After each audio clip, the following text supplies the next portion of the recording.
Hello, what's up mga boss, mga idol, mga amo. Ayan. For today's video mga idol, ipipix ko lang yung ating pumpkin. Pure pumpkin mga boss. Yellow Liga Dutch mga boss. Ayan. Dilaw yung paa. Ayan. Maliit na siya, medium station lang siya mga boss. Maliit na manok. Kasi yung mga magulang ito mga idol is inbreed. Inbreed siya mga boss, inbreeding. Tapos, din yung mga anak, binalik ko sa tatay, binalik ko sa nanay, ganun. Tapos malalim, mahaba. Tagal ko nang na-breed itong mga idol. Matagal na itong ganitong may balbas.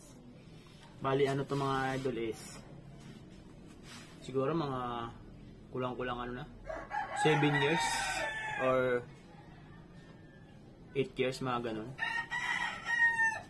5 years, 6 years, mga ganun. Matagal ko lang excuse me, bloodline itong ganito, kaya ngayon sobrang maliliit na sila mga idol, oh. Medium station na lang sila. Yellow Liga Dutch na ito mga boss, kasi ito dati yung mga bloodline ito mga boss is ang kulay ng paa nila is blue legs, blue legs sila. Then ngayon may lumalabas na yellow legs. Ikapatid ko siya na yellow legs na hatch, pumpkin hatch. Ito, Yellow Liga Dutch pumpkin. Yan. Then ito mga boss, may sinyalado. Yan, oh. Wala siyang buhok mga boss sa ulo. Then, ano siya, inborn simulat sisiyo mga boss. Yan. Mga pakpak niya, white. Yan, white. Yan. Yan. Ibuntot niya white.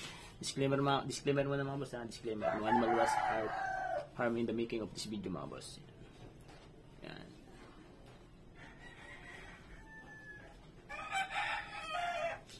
Map siya mga boss, may balbas. Jeep.